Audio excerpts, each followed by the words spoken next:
เขาเรียดทรงคลองขับคานตุ้มเปิดตุ้มเปิงขบวนเสริงเขาแห่กันโดดเด่นเป็นตำนานคนอีสานสืบกันมาคนอีสานสืบต่อกันมาอีสานบอกเคยเงาบ้านเมืองเฮามี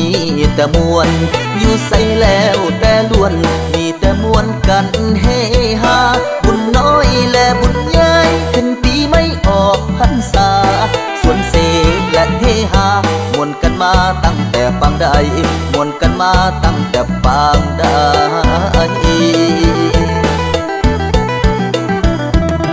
หีดของและของเก่าอีสานเฮาบอกเคยลืมต่อเติมและเสริมเติมบอกเคยลืมจำใส่ใจ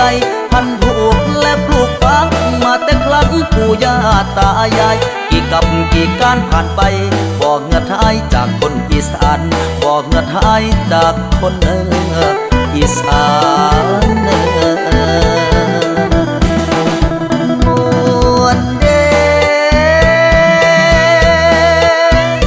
โอ้โอ้โอ้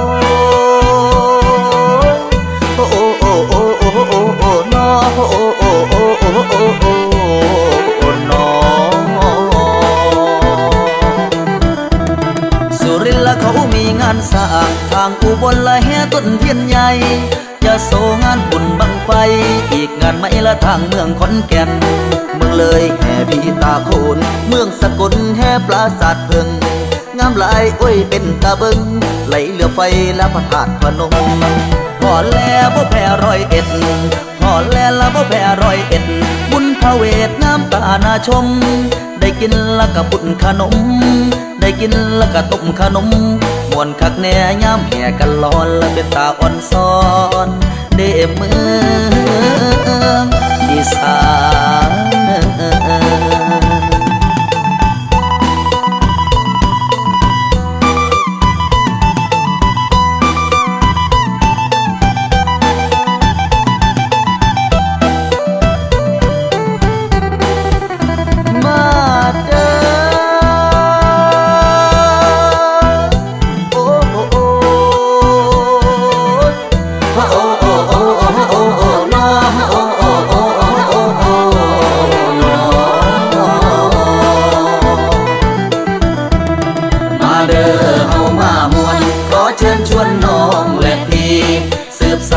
ประเพณีของดีๆเฮาพื้นบ้านจันลงและคงไว้อีกต่อไปชั่วกับการให้โลกเขาเล่าขานว่าอีสานมีแต่หมอกมวล